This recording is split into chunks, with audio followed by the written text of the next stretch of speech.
If you haven't already noticed, there is a revolution going on outside of your doorstep.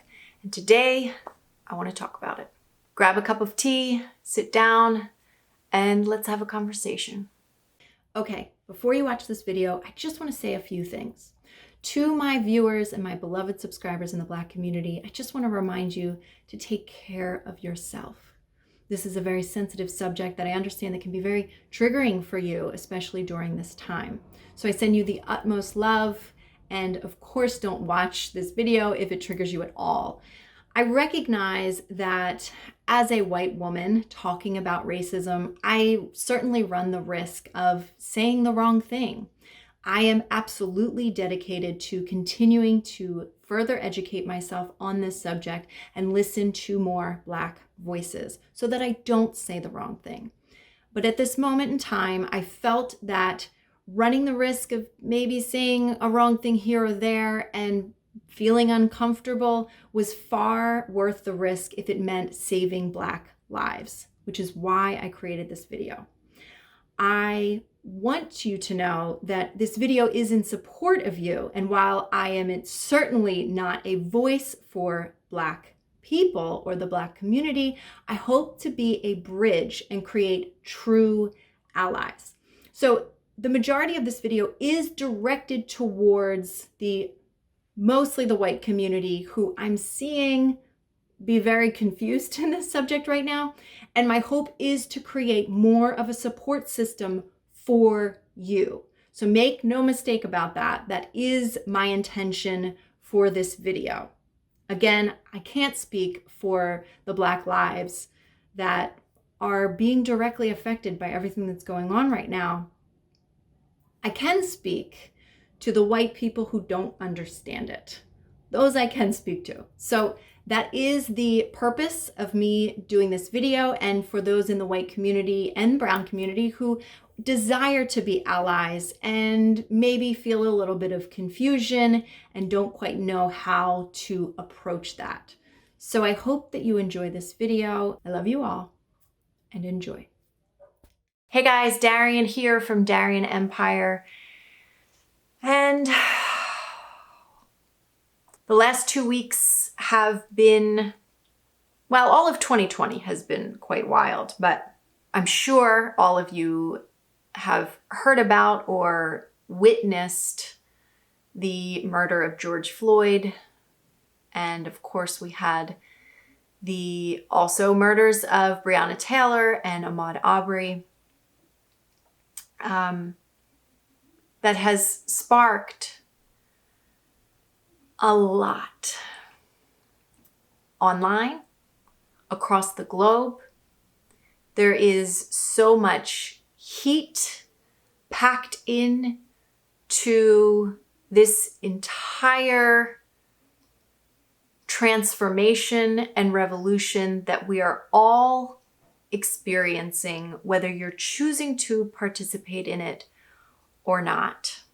So first and foremost, I want to say that I stand, if you didn't already know this about me, in absolute solidarity with the Black community, with the Black Lives Matter movement. There is no question about it. I wholeheartedly love and support all of my followers that are a part of the Black community. I hear you, I see you, I hold space for you, I am an ally for you, and I want you to know that here in this community, you are supported. I understand that I'm not Black and I can't truly understand what you're going through, but I want you to know I do not take my role as a spiritual leader in this community that I've had for years. I do not take that lightly. And just as much as this is a human and political and race issue, this is also a spiritual issue. And I just want you guys to know that I wholeheartedly support you. And from what I've seen in this community does as well.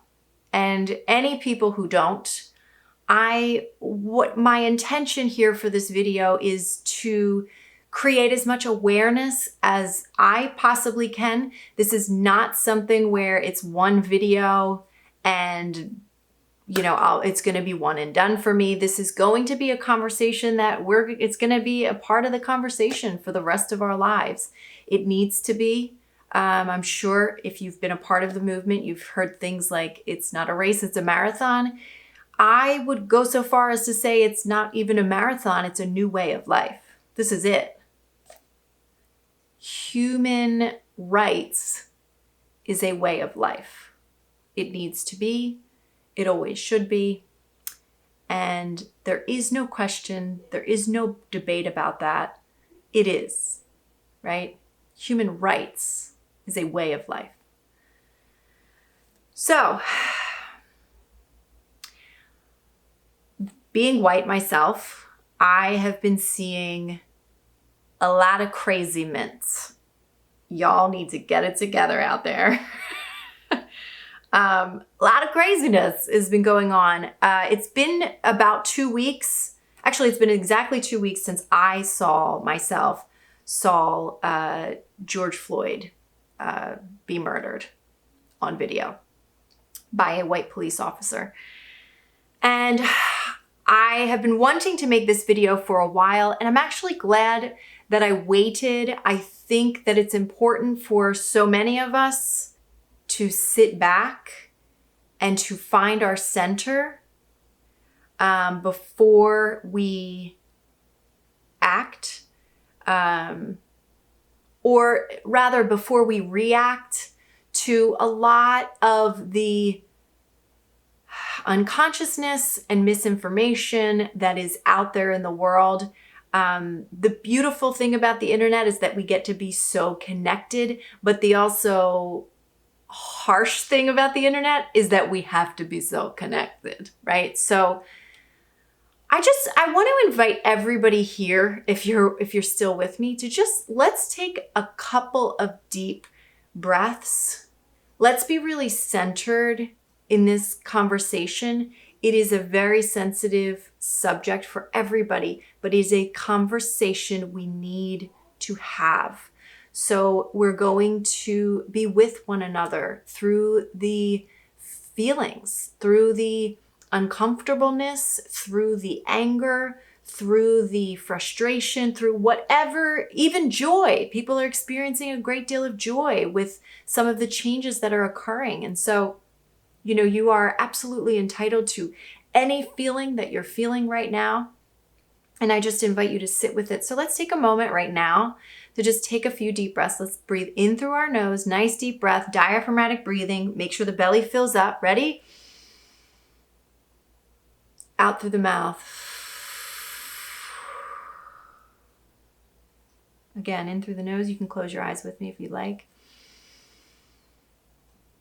Out through the mouth. Releasing tension in through the nose, Out through the mouth. Let's take this moment right now. I am going to call in source energy. I'm going to call in our guides, our spirit family, our support system, our own personal wise revolutionaries in spirit who are here guiding us and helping us, reminding us of our center and our personal role in this movement, in this revolution, how we can show up for ourselves and others. We just ask that you guide us. I ask you personally that you guide me in this particular video and any other time I speak, especially surrounding this subject and this movement. I ask that you put a beautiful bubble around all of our sensitive souls, where conversations like this may be very difficult, and movements, the energy of movements like this may be very difficult for us. I just ask that you wrap your loving arms around us and you Protect us in your beautiful bubbles while we still witness what is happening and be a participant of it. Give us strength. Show us where our strength lies if we don't know it for ourselves. I know from my own personal experience that strength comes in times of hardship, strength you never knew you had, miraculous strength. And so I call on that miraculous strength within each and every one of us, including myself.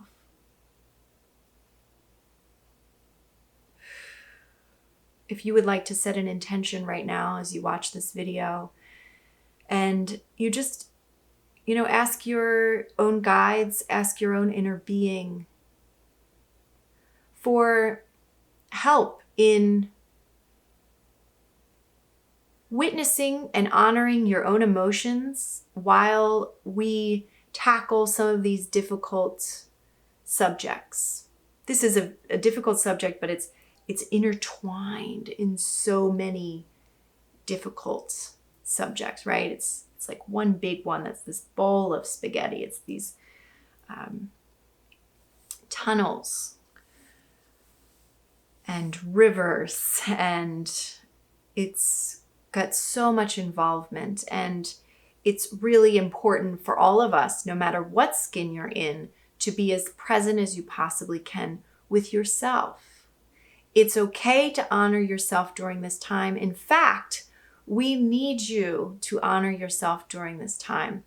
I need to honor myself during this time because I'm most aligned with my power when I honor myself and I center myself and I fuel myself and I fill myself up, because as I said, this is not a race, it's a marathon, and truthfully, this is a new way of life. So just like you completely change your life and maybe you change your lifestyle and it takes one day at a time and you acclimate to this new way of life, this is what we're all here having to do.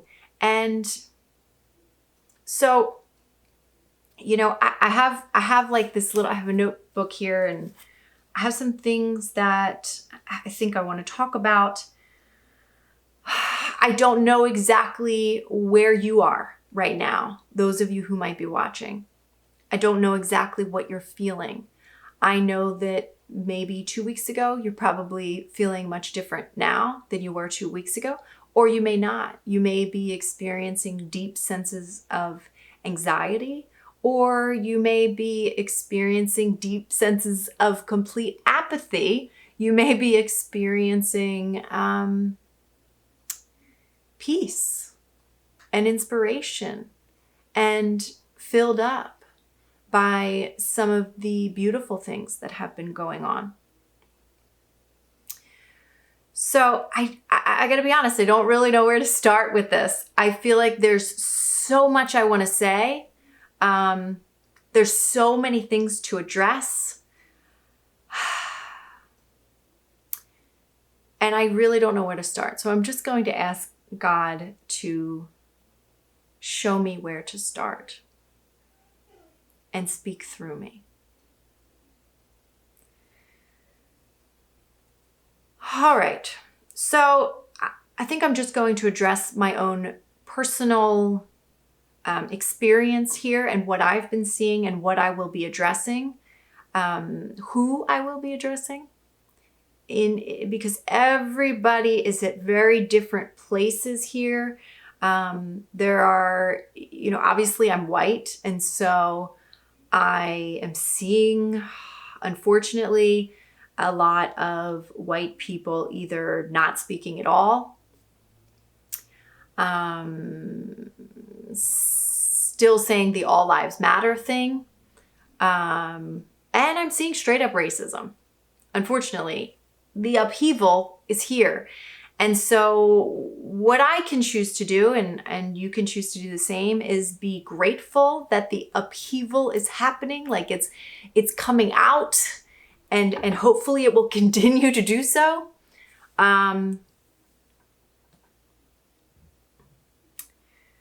So I understand that those in my community could be experiencing those things as well, right? So maybe if you're white in my community, and I'll be honest, I know that I have a very diverse community. I know that half of my subscriber list is in the United States and the other half is international, which I think is amazing. I think that's beautiful. I love the diversity. I know that I have people from the LGBTQ plus community. I know that I have people from many different religions, many different cultures, many different colors, many different creeds. And I am very proud of my community because of that. So with that being said, I know that I'm speaking to people who are probably experiencing many different things right now. And, to the white people who are also experiencing the outward racism, maybe on their Facebook friends list or whatever, it can feel traumatizing to want to combat all of these different energies. I definitely went through that. Like the first week, I spoke out against the racism that I still experience in my family, that I still experience in some of the white people that I grew up with, and people that I still see, that they're still saying racist comments. And, for me, what I realized personally is that most of you know that if you've been following me for a while, most of you know that I am the mother of a biracial child. Most of you know that I have always dated outside of my race, not just outside of my race. Obviously, I date white people as well, but I've always been around many different cultures my whole life. I try to be as inclusive, just naturally as inclusive as possible. What I realized in watching the death of George Floyd is that as much as the people who know me and love me know that I'm not a racist, and know that I stand against racism, but to be non-racist and to allow these sort of harmless racists say their racist things that they say, and me just kind of like roll my eyes and disagreement, it was not enough. It was not enough for me to be non-racist. I have to be actively anti-racist. And that was where the shift started to begin for me. I was infuriated. I don't even know if there are words to describe how I felt, as so many millions of us felt watching George Floyd with a white police officer's knee on his neck, and the symbolism of every character in that scene. It's what people don't understand is that it's not an isolated event. Some people don't understand is that it's not an isolated event. That symbolized the fact that he did it in broad daylight, out on the street, with a sense of cavalier calmness and a smug supremacist look on his face, and his fellow officers defended it as civilians only a few feet away. What the men in uniform represented was the powerlessness of the civilians, because at the end of the day, these were all just human beings, and people were just watching a murder. And if they were just regular human beings, they would have stopped the murder. But the representation that uniform said, I have authority over you and you are powerless to save the life of an innocent human being. There just was so much symbolism within that sparked so much rage within so many millions of us. And so, that's first and foremost. If you are white, it is, and even if you are a person of color but non-Black, if you are calling yourself an ally or considering yourself an ally, it is not enough to be non-racist. We have to be actively anti-racist. We have to be brave and speak out to our, family members. Some of our family members are still using the N-word. My family members still use the N-word. And it's something that has always been very uncomfortable for me. But again, I always told myself, oh, these are just harmless racists. There's no such thing as a harmless racist anymore. They give permission to the rest of the bunch to be just as outwardly racist, and it's just not okay. So once that happened, for me, the next phase that I started to get into, that I would also invite anyone who wants to be an ally to start to move into, is I started to pray on being able to see the racism in me. So if you don't know me and you haven't really heard my story, I grew up in a Black neighborhood. I lived there until I was 12 years old. And then I moved to a white, sort of lower middle class neighborhood. And there were 3 Black people in my entire grade. And they were like from Africa and Jamaica. None of them were African American. And so it was a stark difference, and I experienced a lot of racism when I moved to an all-white, mostly white neighborhood. I experienced a lot of racism that was very different for me. It was a culture shock for me, being a white girl, moving to this new neighborhood, and it's like, okay, I look like y'all, but I definitely am not like y'all. So, I realized that very early on. I never quite felt like I fit in there. Of course, I never really quite felt like I fit in the Black neighborhood either, because I was like one of 5 white kids in my class. So I always kind of stood out everywhere I went, and I've kind of embraced that now. And then later on, once I got to high school, our high school here is actually, it's nicknamed the High School of United Nations, because we have so many beautiful different cultures. And once that happened, I then started to hang out more with people of color. My daughter is half Asian. I hung out with a lot more Asian people, Indian, different, Buddhist, Muslim, all sorts of different people, Black as well. And of course I dated Black, Asian, Hispanic, and my white friends. I was called an N-word lover. I was made fun of for dating Asian guys, and all of the racist terms that are used for them. And yeah, I experienced a lot of racism for dating outside of my race my whole life. And so I have an interesting perspective, I think, being a white person and having had all of these sort of vastly different experiences.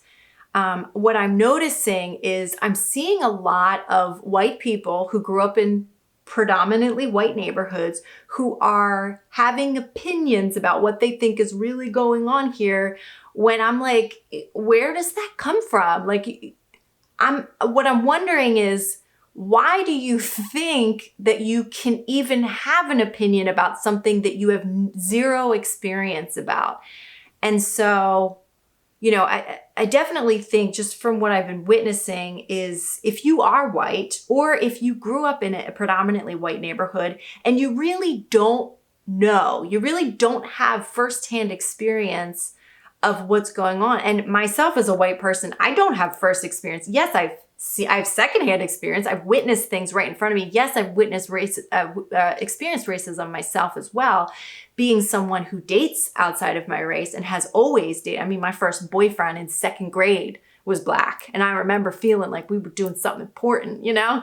And so, you know, this is something I've experienced my whole life, but nowhere near as bad as my Black and brown friends and boyfriends and, you know, neighbors. And so first, what I think, you know, doing that, I definitely would suggest that praying, you know, let me see the racism within me. And this is something you can do privately. You don't have to shout this out to the world. You know, it can feel shameful. There's a lot of white guilt. There's a lot of, you know, you hear words like white fragility and white guilt. And, you know, there's a lot of that going on. And that's not really what it's about. And I'm going to explain a little bit more what all this is really about so that people can actually understand it. It's not about shaming you as a white person.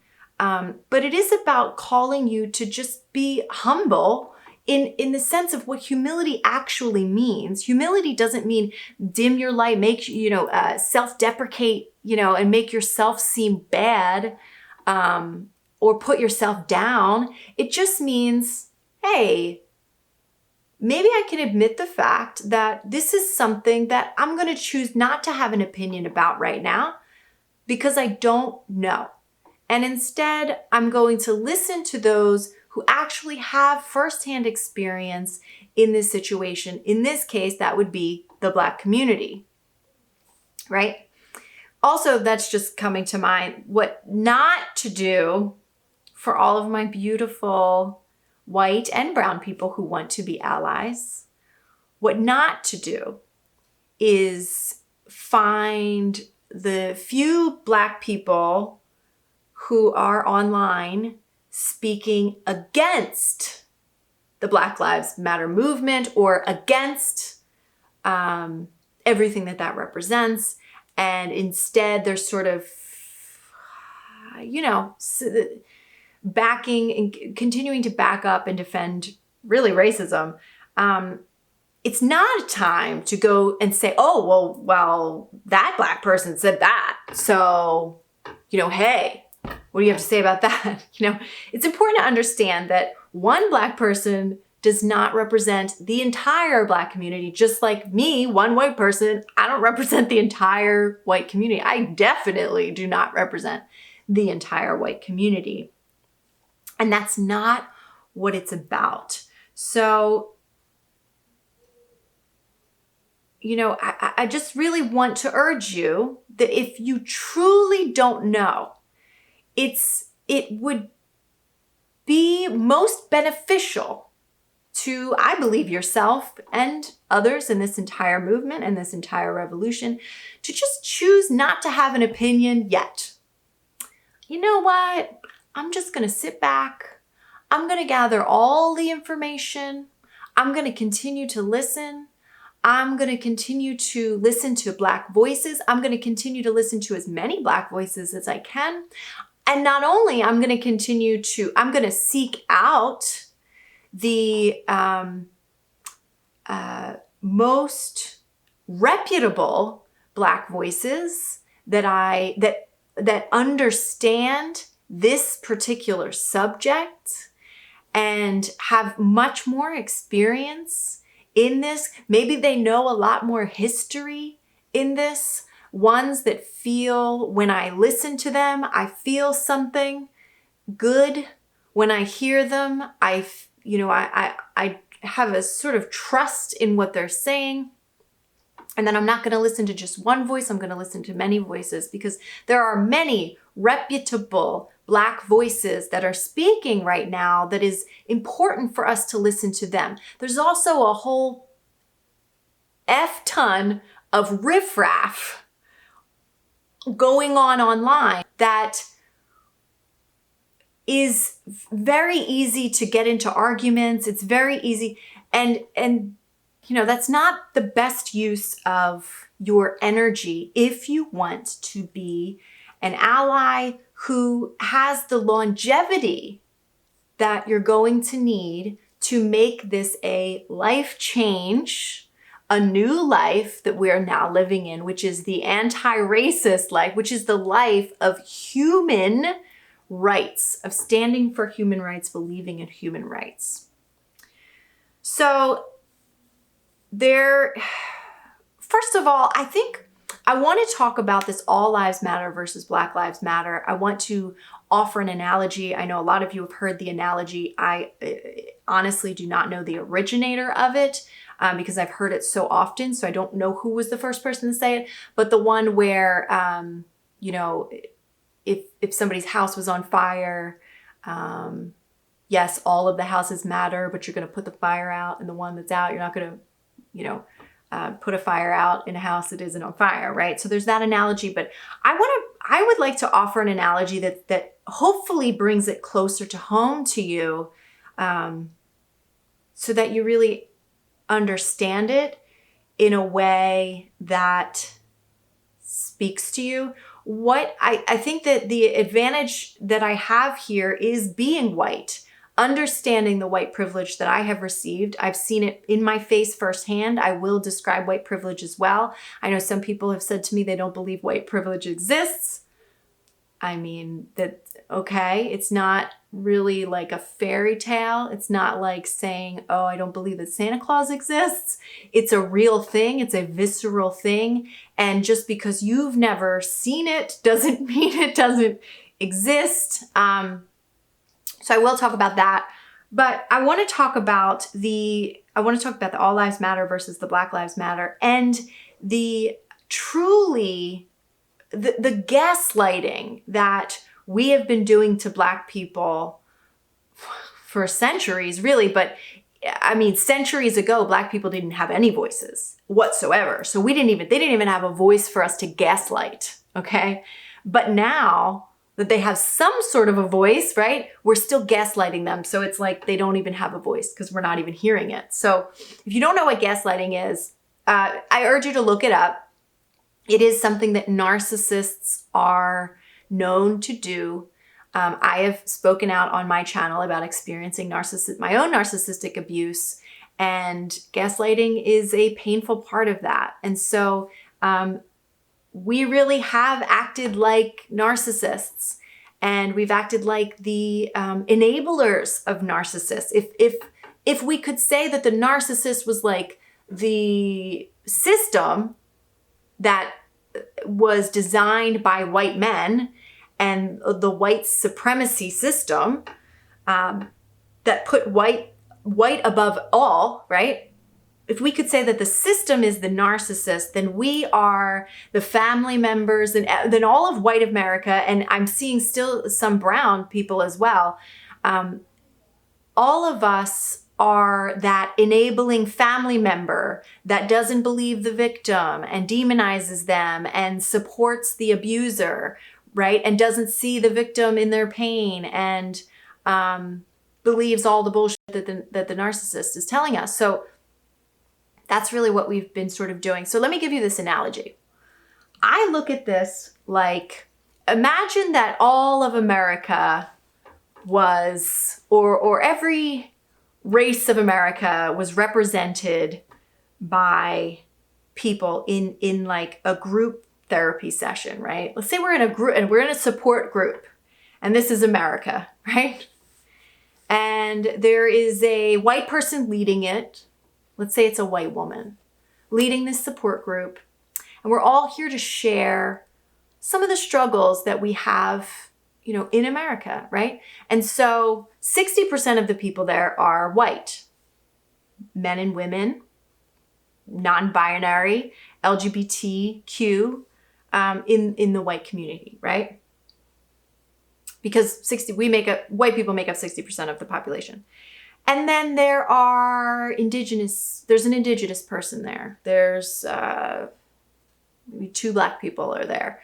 And there's, I'm just throwing out numbers, right? So there's, I don't know how many, I know Black people make up 13% of the population, whatever percentage makes up, a couple Hispanic people are there, a couple Asian people are there, an Indian person's there, right? And so we're just in this group, right? And we're all sharing our experiences, right? the men or the white men, or they're talking about, toxic masculinity and the struggles of being manly. And women are talking about the oppression and sexual traumas that they've experienced in America and how they're not being heard, right? And everybody's going around talking about their own experiences in America. And the moderator gets to the Black people. It's their turn. But the Black people are wounded and they're bleeding out, but nobody sees it. The white people aren't seeing it. The white people especially aren't seeing it. The Black people are bleeding out on the floor and they're screaming. But all the white people see and all the moderator sees is the screaming. And the moderator is saying, I really need you to be respectful towards me because the way you're acting is not appropriate. It's not fair to everybody. Everybody wants to share. Everybody has their pain to share. And you have to be, if we can't listen to you, you can't be a part of this if you're not going to just calm down and, deal with your emotions properly, just like the rest of us, and be respectful. Do you understand the sociopathic behavior that is?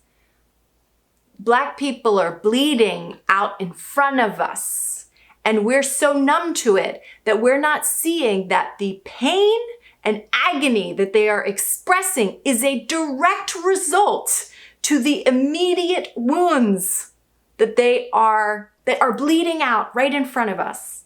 But we're not seeing the wound. What we're seeing is the behavior, and we're saying that it's unacceptable. What boggles my mind about that, and I really woke up to that in a big way in these last 2 weeks, is that is sociopathic. We as white people, and still, this is a white world we live in America. And this is the way we've all been trained. We've been trained in the media. We've been trained in the government, and every ounce of every moment. What we've been consuming as Americans has trained us to be numb to the bleeding out wounds of the Black community. And so because we're numb to that, we are unable to see any justification for the anger and pain, which is a normal human reaction. So the Black community is having a normal human reaction to being oppressed, to being gaslighted, to not being seen, to being murdered by the people who are, the people they're being told are supposed to protect them, right? And we're sitting here going, you need to be respectful, control yourself. No, our job as human beings is to address the immediate wound.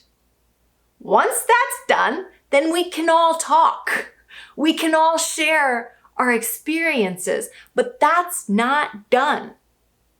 We need to address the immediate wounds because we are looking our Black brothers and sisters in the eye and not seeing them.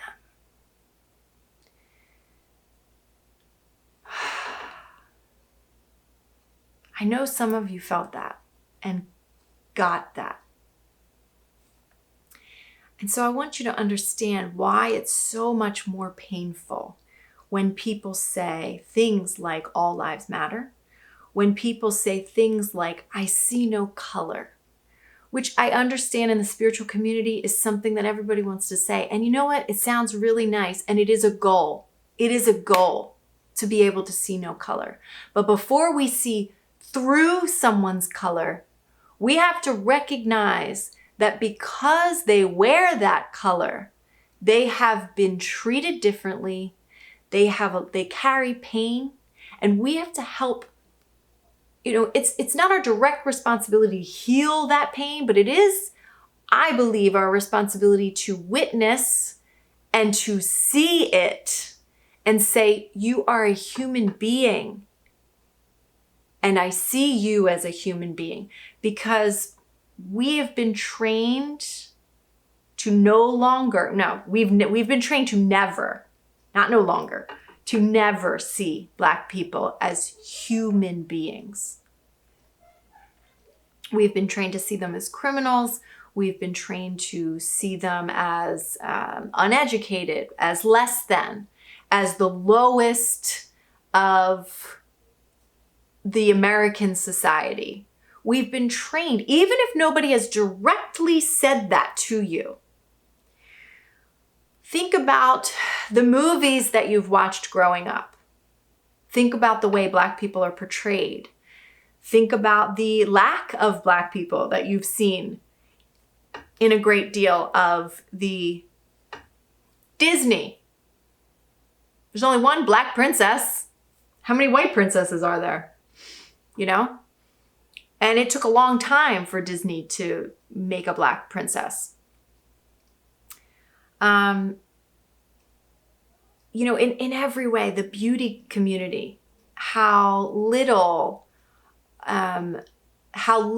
Black people are represented in the beauty industry. Even their skin tone isn't represented enough in foundations. I mean, this is 2020. These are issues that we're still having right now. And think about the media. Think about what we see. Think about what we're told. That stuff alone, on top of the racist people that most of us did grow up with, okay? On top of all of that, we have been consistently brainwashed, only seeing white male presidents other than the last president, right? Barack Obama, other than him. We've only ever seen white male presidents, as if white men are. So we've been seeing a physical representation that white men are the superior people. We've been told as women, we could never be president.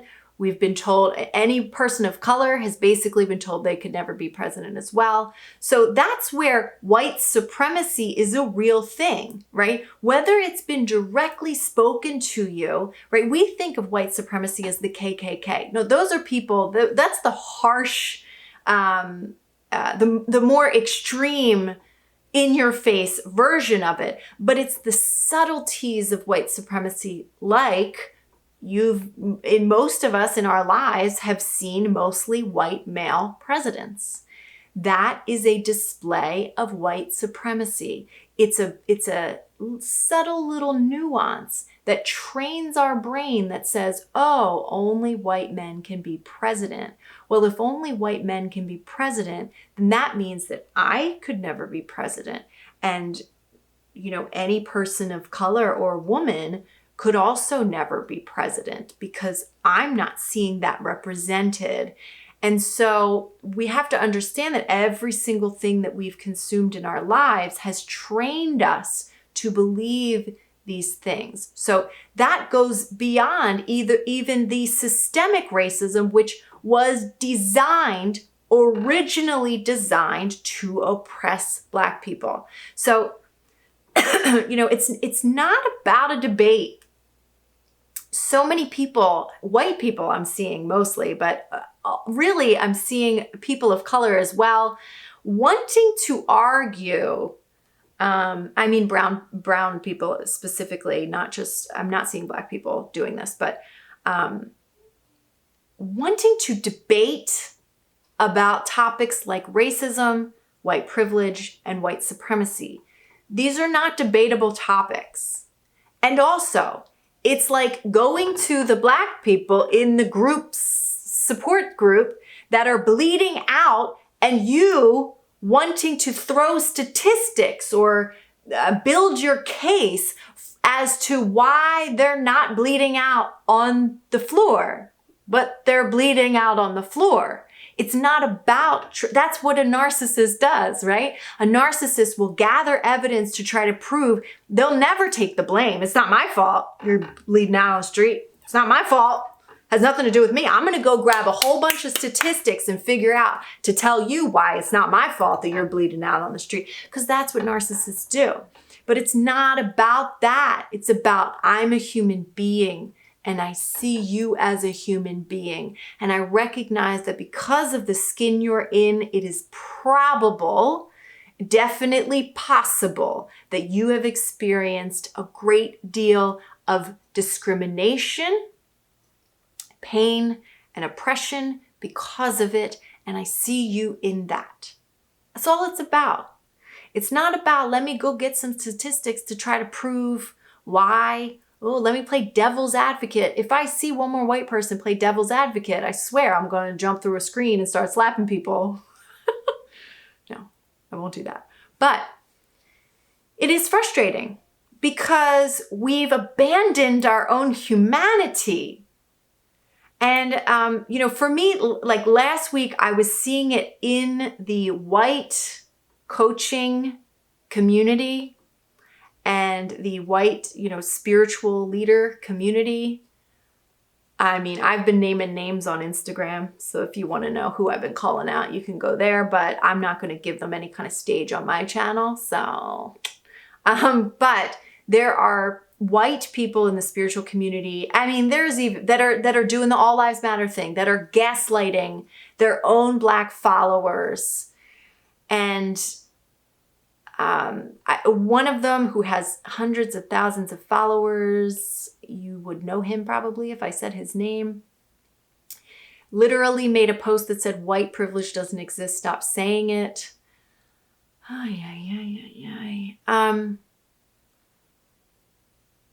It is disheartening. That has been disheartening, to say the least, but that is the exact equivalent of the facilitator of the group support group for, everyone that represents America,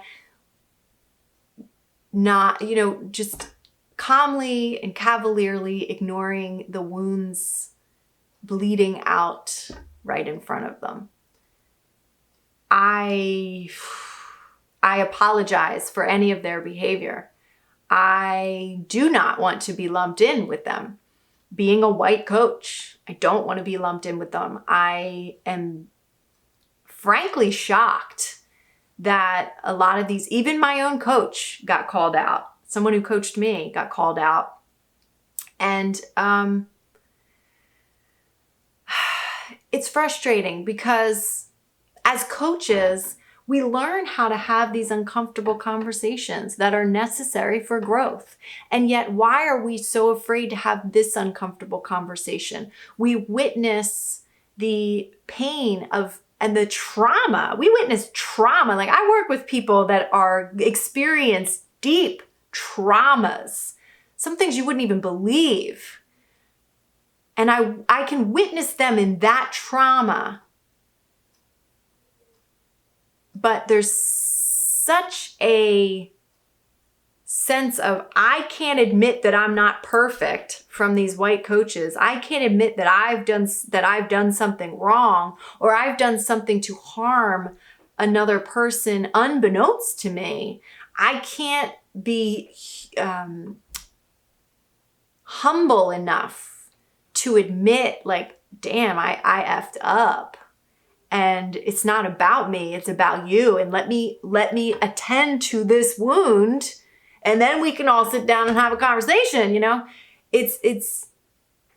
I think, I've been saying this since before COVID-19. Well, yeah, since COVID-19 hit, and I was channeling a lot of the information. And I said, before all of this happened, I said that the spiritual leadership community, especially the white ones, because we dominate the new age spiritual community right now, right? We dominate the coaching industry right now. I said that they were going to get a rude awakening. I sensed that. Luckily, I had my rude awakening 2 years ago. In the last 2 years, I've had my moment of humility. So I don't know if that was just source preparing me for what was going to be happening now, but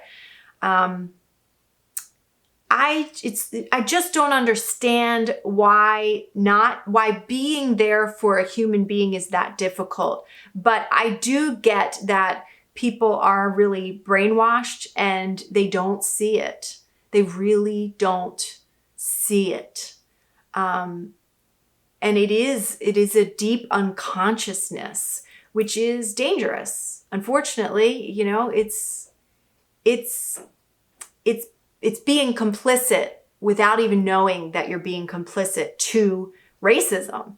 And people say, you hear that I'm not racist, I have a black friend. I'm like, well, now would be the time to be a good friend and sit down and listen to said friend, if that's the only friend you got, or, So, I'm really going to try to be here. I'm going to try to be here.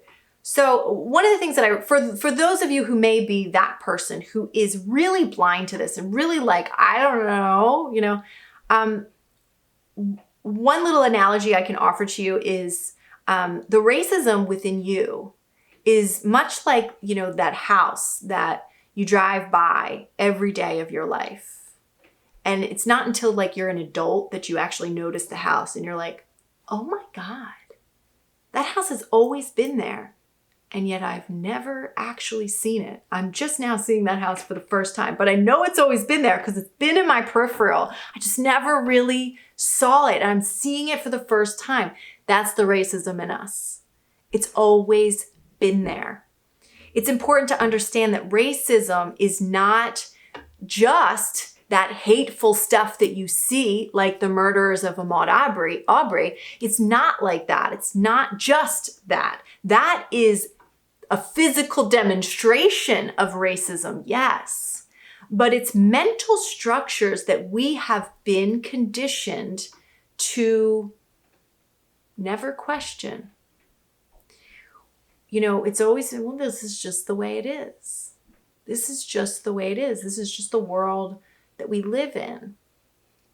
And we never really questioned it. And we never challenged it.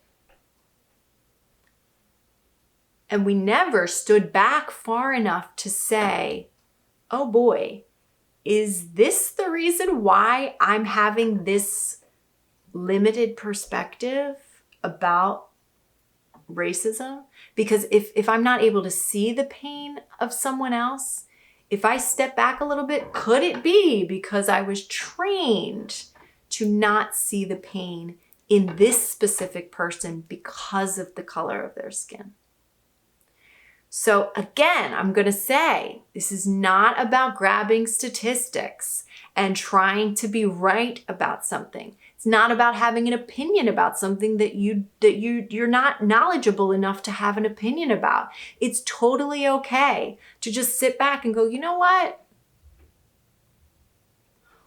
Why don't I just wait until I've gathered enough information? And also, I want you to understand that it is not, like, especially when it comes to this whole white privilege thing, it is not a personal dig on you. So if you are white and you're hearing this and you're getting really defensive, I've been there years ago. Somebody started bringing up, I had a friend who is a Latino man who started speaking about white privilege. And he was, he was pissed off at some other women who he, in his experience, thought that they were, blind in their own white privilege, and he was expressing his own anger towards them. And I felt like, okay, is this like an all white thing, or like, what is this? I didn't really know what it was. And I did get defensive, and I was like, wait a minute, I grew up in a Black neighborhood. Like, I had it rough too. You know what I mean? Like, I've had a rough experience in my life. You don't get to take that away from me. But here's the thing, that's not what it's about. So when you hear the words white privilege, I know that we can get defensive because we think that that means that we've grown up with a silver spoon in our mouth. That's not at all what it means. What it means is, yes, you've had struggles and I've had struggles, but I've never had struggles because of the color of my skin, right? We've all had hardships, but I've never had a hardship because of the color of my skin. And I've certainly never had the kind of hardship that a Black person has had just because of skin tone. Now, I've also heard people say this is a socioeconomic issue. So I grew up poor in a Black neighborhood, right? I had the same education. Just like I said, I later on in my life went to a high school, nicknamed the High School of United Nations. We were poor. I was poor, with my father, we lived in the lower middle class white neighborhood. And with my mother, we lived we were broke. So, when I lived with her, we lived in the rougher parts of the neighborhoods. And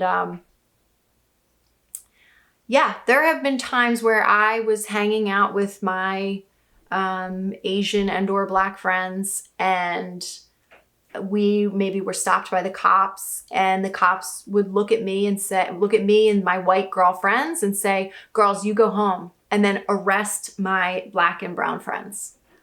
And here's the thing. I've talked about this as well on my channel. I don't want to get myself in any sort of trouble, but I was involved in quite a lot of criminal activity during that time. So I was doing the same dumb stuff that my friends were doing.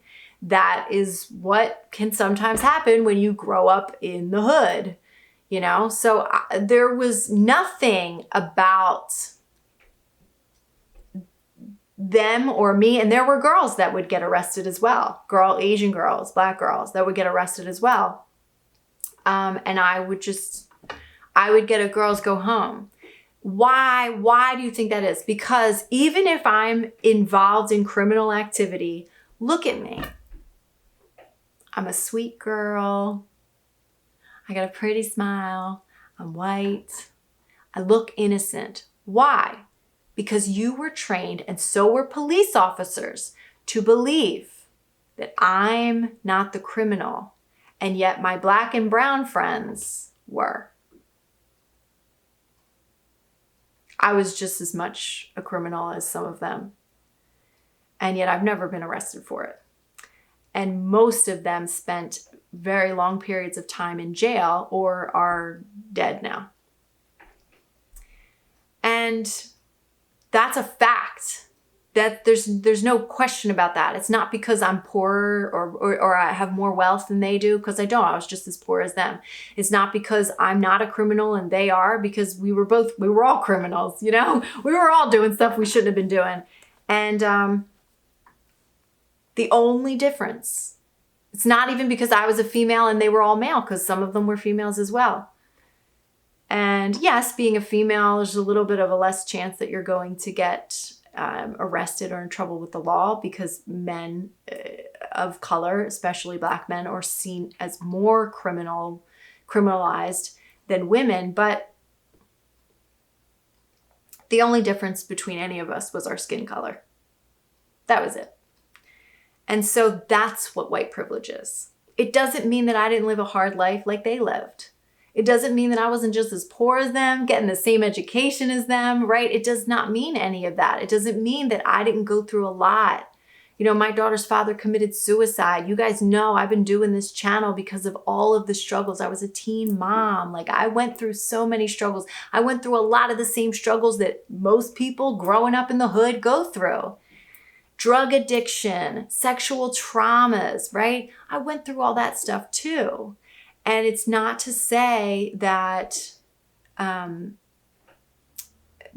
Black people have necessarily had it harder than me, but in a lot of ways, it is kind of well, they went through all that stuff that we all go through in the hood as well, except they also had to go through the trauma of being Black in America. And so, yeah, it's something that is not negotiable. It's not debatable. Human rights has to be a way of life. There is no question about that. There is no debating that topic. And we have to recognize that it is an issue before we can start to line up with the solution, right?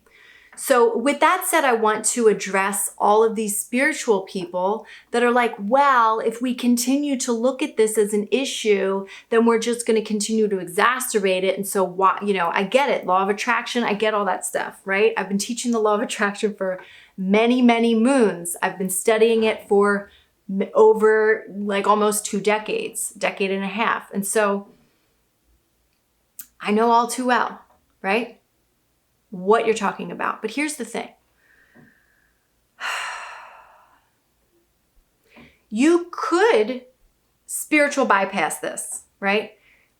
That is your white privilege to be able to say, you know what? This is something that it doesn't have anything to do with me. I can find my own place of joy and alignment, not looking at this subject. That is your white privilege to do so. A lot of people are trying to get you to see that it's your white privilege to do so. And that is because when you're Black and you walk out the door, you're Black. People see that. When you're white and you walk out the door, people don't see any kind of ignorance that could be within you. People can't judge you immediately right off the bat, right? So that's what it means by, oh, it's your white privilege to be able to spiritually bypass this and say, oh, I'm just not going to think about this. I'm just going to go off in my beautiful little bubble. But I also want to point out the fact that,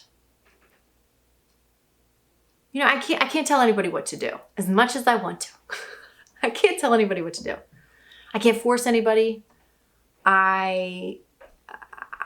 It doesn't feel good to me, although I've done it, to make people aware of themselves in a sort of harsh way. That doesn't work, and people are only getting more defensive. But I've been in the spiritual game a long time, and I've been through a lot of stuff, including narcissistic abuse. And I have transcended many things that most people will go their entire lives without being able to transcend. I've also transcended experiences that most spiritual leaders have never even been through. Things like suicide, right? Losing I lost my child's father to suicide. I had to raise my child on our own. I've experienced a great deal of abuse and addiction and pain and loss and many things, right? That I've been able to transmute into a higher spiritual realm. Okay? There's a lot of spiritual leaders that haven't done that. And it's nothing to shame them about. They just haven't been through those experiences. And, that's okay. But you don't deserve to be shamed because you've never been through anything, right? You can still be spiritually high. That's totally okay. I get that. But I know from absolute personal experience, I also know that this is what Abe Hicks talks about as a step 1 moment. You have to know where you are to get where you're going, right? You got to know where you are to get where you're going. And we have to look at the problem in order to transmute it. If you're going to heal your own, like say you're going to heal your own traumas, you have to look at the trauma. Even if the trauma, something in your brain says, I am not enough because this is what happened to me. None of that is true, but it has to be witnessed before it can be transmuted and you can finally get back to the truth, which is that you are enough, that you are abundant, that you can create anything you want, right? These are all divine truths. We have the ability to create that.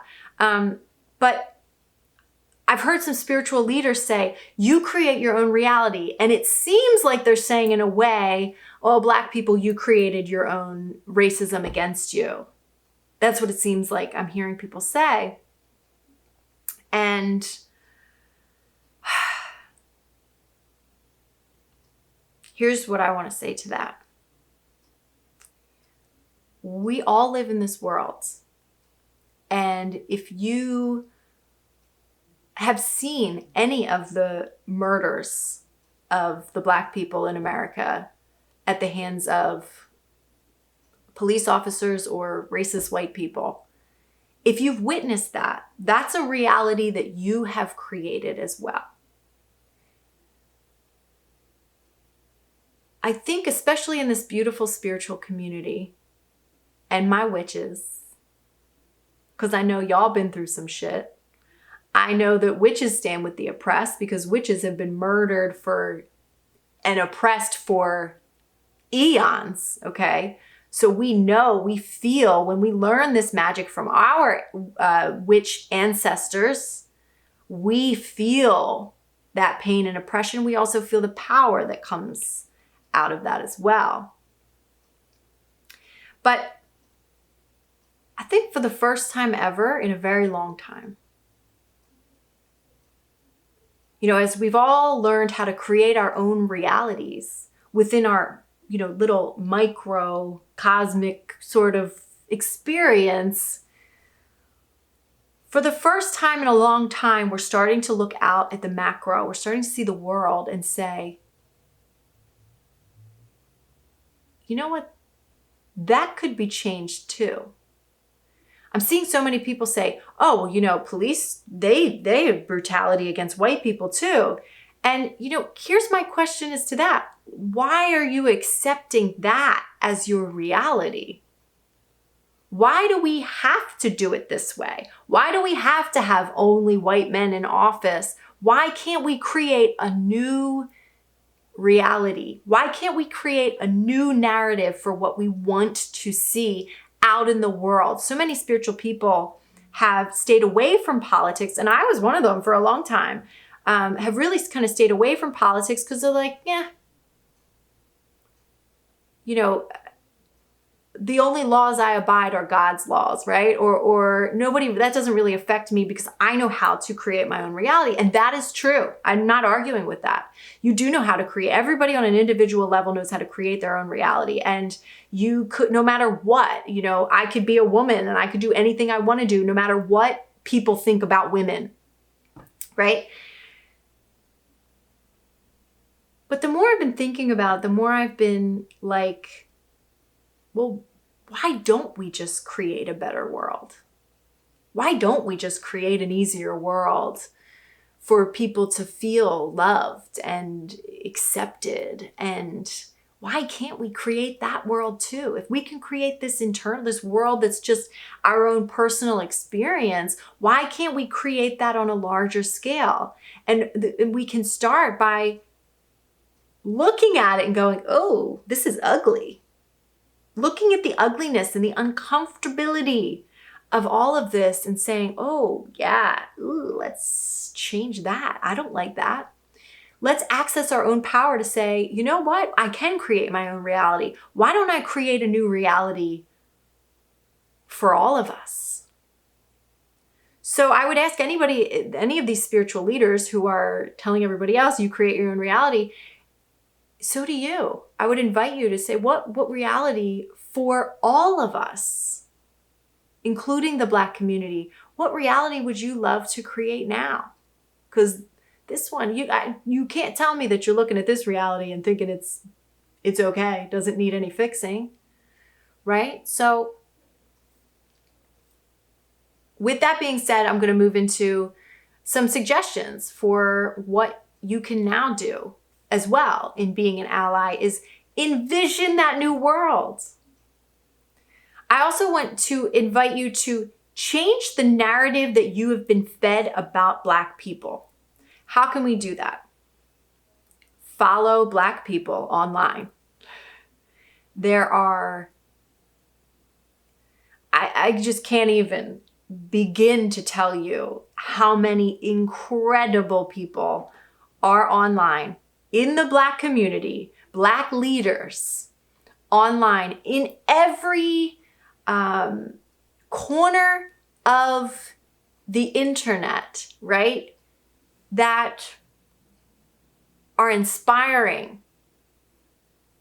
and will help you by just following them start to change your own mental narrative about what Black people are and what they represent, or what is representative of them, right? So we've seen, we've been taught to equate Blackness with criminality, with being thugs, right? We just heard our president say that.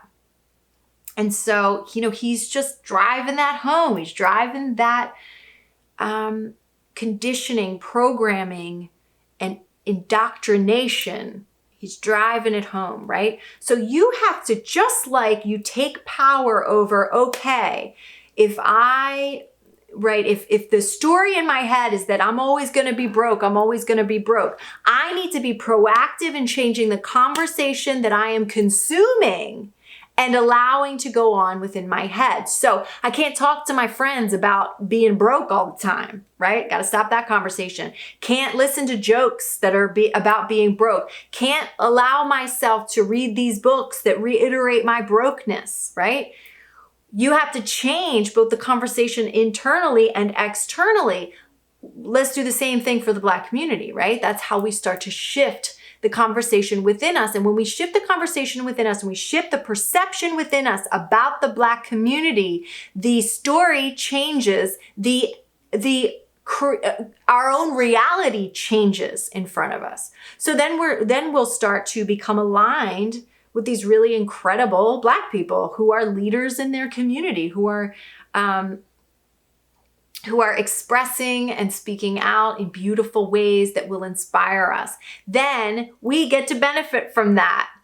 We've already been benefiting a great deal from the Black community. Why not just start giving them credit for it, and recognizing that? And I feel like I could go on and on and on. I don't even know how long I've been talking on this video. I could probably make a 10-hour long video.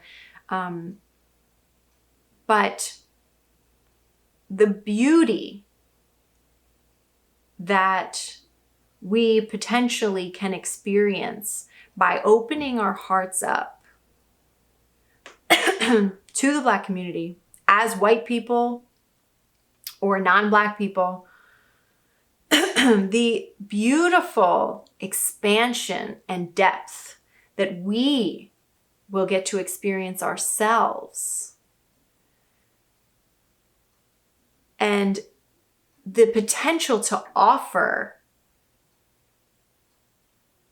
for possibly the first time ever, a true, real support system to the Black community by faces that look like this is so powerful. It's no way. There's no way this isn't going to benefit everybody. There's no way. I'm noticing myself healing things I didn't even know I was going to heal just by witnessing any racism that might be within me. Healing that, working through that, shifting the narrative, doing all the things I've been talking about here, listening to Black people. I have had beautiful conversations with, Black friends of the family, some of my older, wiser people who have had, really supported me and being an ally in supporting them, and, having really beautiful conversations, connecting with some of my Black friends that I've never got to have this kind of conversation with.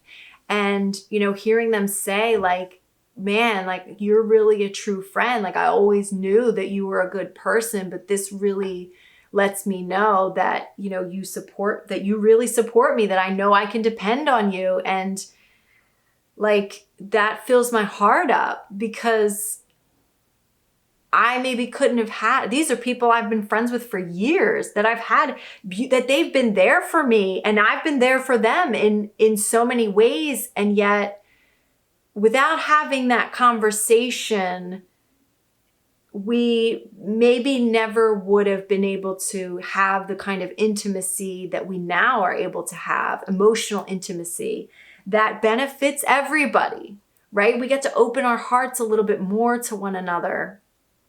I also simultaneously cut off a lot of friends and family members that didn't really support me.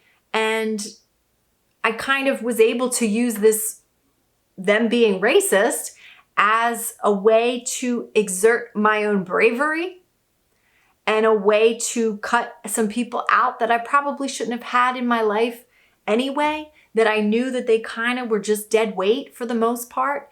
And this has forced me to stand up and say, okay, I'm finally doing the thing I should have done a long time ago, except this time I'm using racism as the excuse. But really, y'all ain't good people to begin with. And I really shouldn't be hanging out with you anyway, you don't support me, or I had family members that have been straight up abusive towards me for many years. And so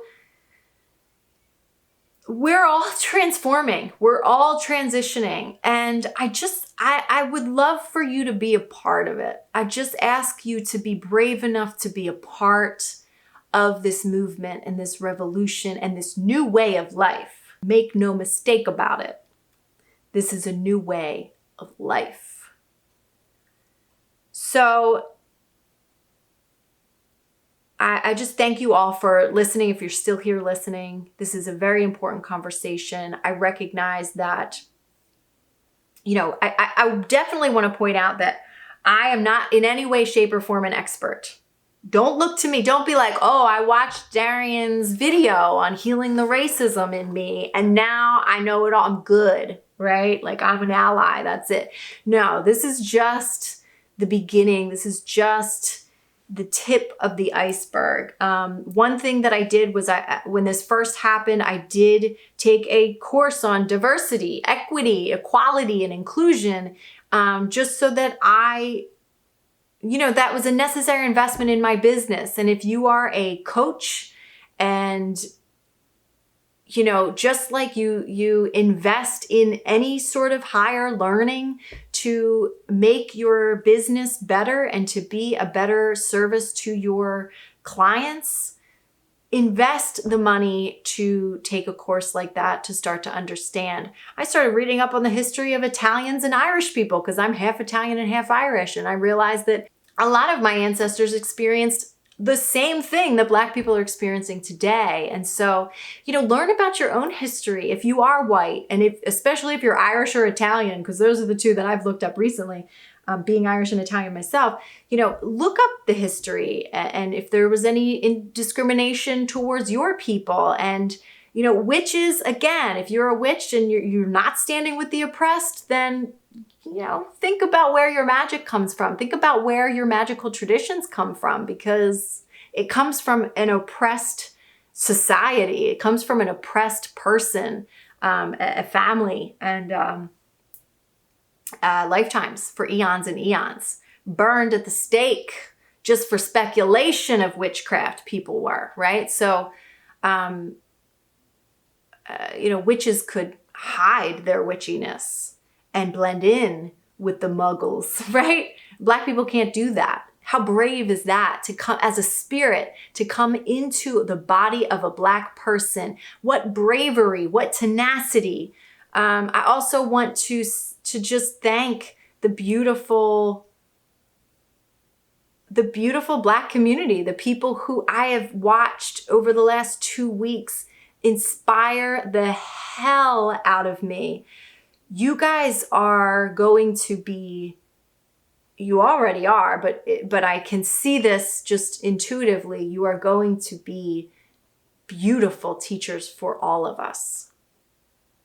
You have been through something that none of us have experienced, and you will be the leaders in how to transform and overcome hardship and oppression. And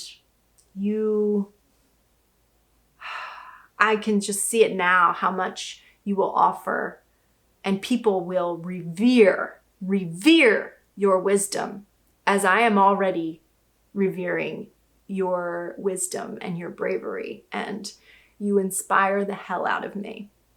And so I'm grateful to be standing behind you and beside you in this. I have so much love for you and respect for you. Of course, I'm always here to support. If you ever feel like you want to just direct message me or email me, please feel free to do that. And I also want to end this with, down in the description, I will be offering, this will be a growing list of resources for what you can now do. Now that you've watched this video, there is more to do. Of course, I would invite you to first go into a meditation and ask Source how you can show up, because it doesn't matter how you show up, just show up, right? And you know, Source will use us all in the ways that we are meant to be used. So, you know, be okay with not having to do everything, but be focused in what you do. So I'm going to make a list also of some of my favorite Black influencers, online leaders, and the likes. I want to give a major shout out to my creator studio, Rec Philly in Philadelphia. It's something I've been a member of since they opened in the end of last year, December of 2019.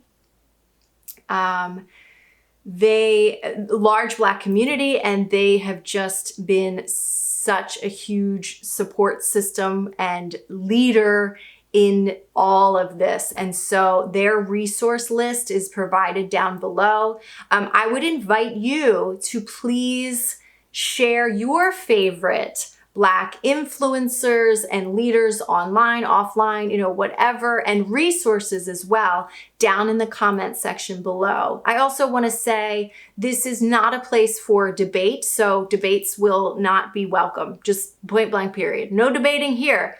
But if you want to offer support to one another, if you want to say thank you, if you want to, if you want it to be a part of a loving conversation, this is a space for absolute love. This is a space for support. This is not a place to play devil's advocate, to share statistics trying to prove how right you are and how wrong you are. This is not a debate. Human rights is not a debate. And so I'm not opening the comment section for debate. They will be deleted. But if you want to support the Black community, send some love, put a little hashtag Black Lives Matter down there, do your little fist to show solidarity to any of the people watching this from the Black community. I love you all. I love you all. I am grateful to be a part of this right now. I think all of our lives have prepared us for this, and we are here and we are ready. And we're doing this. We are transforming in this. We are part of this revolution. And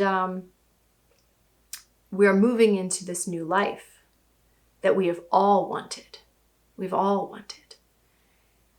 Even if some of us don't seem like it just yet. Right? We're going to pray for them. We're going to pray real hard for them. But I love you all. I appreciate you being here with me for this uncomfortable conversation, and we need to continue to have these conversations. And I am not a leader in this, but I am a leader for this community, and so I take on the responsibility, as I have for the last 2 weeks, to educate myself as best as I can, to hear and listen to the Black voices that I need to hear and listen to understand people. And just as I do with any of my clients and any of my followers, this is humanity. And this is how I have vowed in my life to show up for humanity. And I'll never stop doing that. That's a forever thing, because that's me being the expression of who I am. So thank you so much. I love you so much. I appreciate you so much.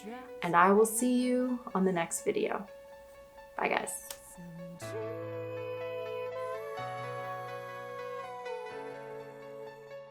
Walking through the eye of the storm, dreaming, whisk me away.